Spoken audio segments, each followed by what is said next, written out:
Hello दोस्तों, crime story info dot channel में आप सभी का स्वागत है। आज की कहानी है मुंबई कल्याण की। कल्याण में कोलसेवाड़ी नाम का एक इलाका है। यहीं पर एक आवासीय सोसाइटी है।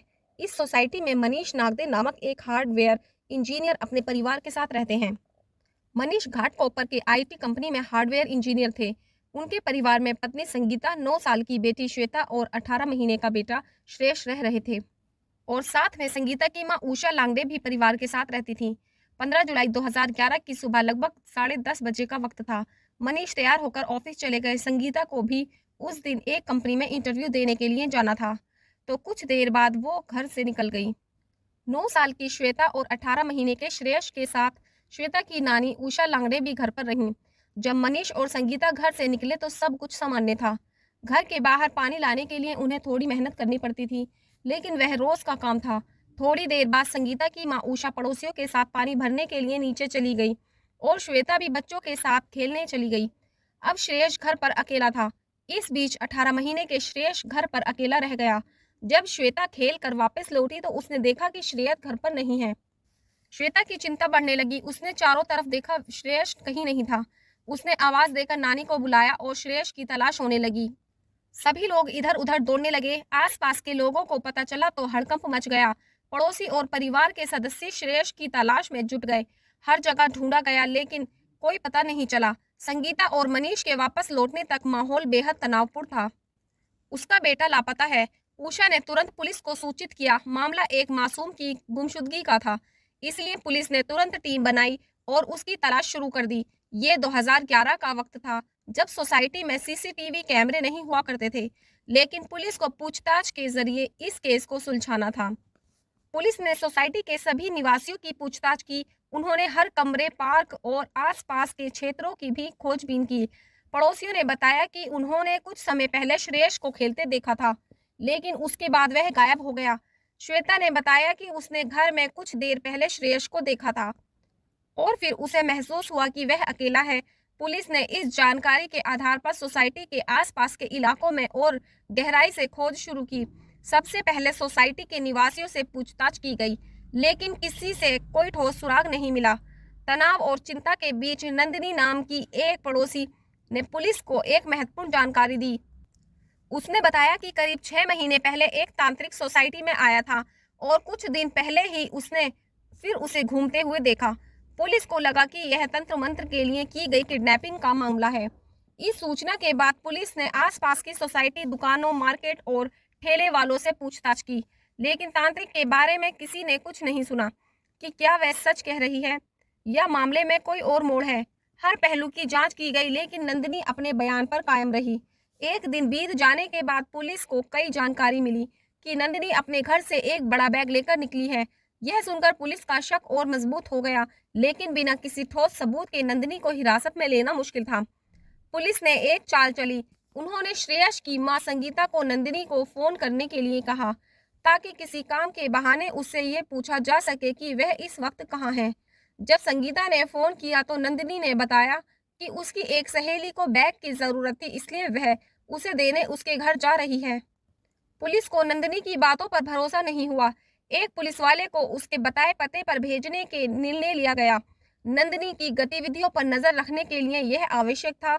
जब पुलिस वाला नंदिनी के बताए पते और उसके पीछे गया, तभी अचानक नंदिनी उसे रास्ते में मिल गई। यह देखकर पुलिस वाले ने तुरंत संदेह जताया और उसे रोक लिया। पुलिस वाले ने नंदिनी से सवाल जवाब किए, लेकिन उसने यूं ही कहा सुनी। उसने कहानी सुनाई जो उसने श्रेया की मां संगीता को बताई थी। नंदिनी ने कहा कि वो अपनी सहेली के पास बैग देने जा रही थी। पुलिस ने उसकी सहेली का नंबर लिया और फोन किया। सहेली ने भी नंदिनी की बात की पुष्टि की, कहकर कि उसे बैग की जरूरत थी और नंदिनी उसे देने आई थी। पुलिस को लगा कि उन्होंने बेकार में नंदिनी पर शक किया और उससे माफी मांगने लगी, लेकिन इसी बीच पुलिस कंट्रोल रूम में एक फोन आया। खबर मिली कि कल्याण में एक डीजल कार शेड के पास सुनसान इलाके में एक बच्चे की लाश मिली है। पुलिस की सांसें थम गईं। तुरंत उन्होंने श्रेयस के माता पिता को साथ लेकर उस स्थान पर रवाना हो गए। जैसे ही वहां पहुंचे, उनके दिल की धड़कनें तेज हो गईं। लाश की शिनाख्त कराई गई। वह लाश श्रेयस की थी। संगीता और मनीष के लिए यह पल किसी बुरे सपने की तरह था। मासूम बच्चा था, जिसे वे हर पल प्यार करते थे, अब उनसे इस तरह से छिन गया है। पुलिस ने श्रेयस की लाश मिलने के बाद उस जगह को खंगाला। पीले रंग का एक पुराना दुपट्टा मिला। इस दुपट्टे को श्रेयस के माता-पिता और सोसाइटी के लोगों को दिखाया, लेकिन किसी ने उसे नहीं पहचाना। निराश होकर पुलिस लौट आई और श्रेयस का अंतिम संस्कार किया गया। अगले दिन जब पुलिस ने इस केस को लेकर इन्वेस्टिगेशन की, तब अचानक श्रेयस के माता-पिता थाने पहुंचे। संगीता ने आग्रह किया कि वह उन्हें फिर से दुपट्टा दिखाए। जब पुलिस ने दुपट्टा उन्हें दोबारा दिखाया तो संगीता की आंखों में चमक आ गई।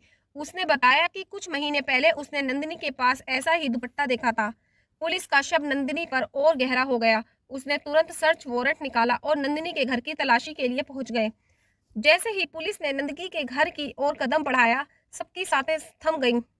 उनके मन में एक ही सवाल था, क्या इस बार उन्हें सच्चाई मिलेगी? नंदिनी के घर पहुंचते ही पुलिस ने वहां की तलाशी शुरू की। पुलिस ने थोड़ी देर की खोजबीन के बाद नंदिनी के घर से दुपट्टे के रंग की एक सलवार भी बरामद की। यह सबूत नंदिनी के खिलाफ मजबूत हो गया था। पुलिस ने तुरंत उसे हिरासत में लिया और थाने ले आई। थाने में पुलिस ने सलवार और दुपट्टा उसके सामने रखकर सख्ती से पूछताछ की। दबाव में आकर नंदिनी ने लास्ट में अपना गुनाह कबूल कर ही लिया। उसकी आंखों में आंसू थे, लेकिन उसने अपने कृत्य के पीछे की वजह बताई। नंदिनी ने पुलिस को बताया कि श्रेयस की नानी उषा अक्सर उसके माता-पिता से कहती है कि उसकी शादी कब होगी। उषा की उम्र को लेकर ताने मारती थी और कई बार उसके चरित्र पर भी सवाल उठाती थी। इन सब बातों से नंदिनी बेहद तंग आ गई और उसने ठान लिया कि वह अब उषा से अपने अपमान का बदला लेगी। उषा सबसे ज्यादा प्यार श्रेयस से करती थी, इसलिए नंदिनी ने उसे मारने का प्लान बनाया। 15 जुलाई को जब सब लोग बाहर थे तो वो श्रेयस को उठा लाई। उसने अपने कमरे का दरवाजा बंद किया और गला घोंटकर उसे मार डाला। इसके बाद नंदिनी ने लाश को अपने कमरे में छिपाया और बाहर आकर परिवार वालों के साथ उसे तलाश करने का नाटक करने लगी। अगले दिन उसने श्रेयस की लाश को अपने एक पुराने दुपट्टे में बांधा और बैग में रखकर सोसाइटी से निकल आई। अब एक सुनसान इलाके में उसने लाश को फेंका और बैग लेकर अपनी सहेली के घर गई। उसने सहेली को भी झूठी कहानी सुनाई और उसे ये कहने के लिए मना लिया कि नंदिनी के उसके पास बैग देने के लिए आई है। इस दुखद और भयानक घटना ने कल्याण की सोसाइटी को झंझोड़ कर रख दिया। हर कोई ये सोचने पर मजबूर हो गया कि एक छोटी सी नासमझी और बदला लेने की भावना ने एक मासूम की जान ले ली। अब सभी की नजरें अदालत पर थीं, जहां नंदिनी को उसके कृत्य की सजा मिलनी थी। जीवन में मुश्किल परिस्थितियों का सामना धैर्य से और समझदारी से करना चाहिए।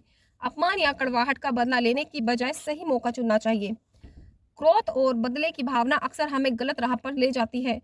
इसे नियंत्रण करना और समस्याओं का समाधान सहानुभूति और समझदारी से करना चाहिए। नंदिनी अब इस वक्त जेल में है। उसे उम्र कैद की सजा सुनाई गई। हत्या जैसा संगीन अपराध किसी भी हाल में माफी योग्य नहीं होता। कानून से बच पाना नामुमकिन है। ये कहानी हमें बताती है कि गलत रास्ते पर चलकर सुख की तलाश कभी पूरी नहीं हो सकती।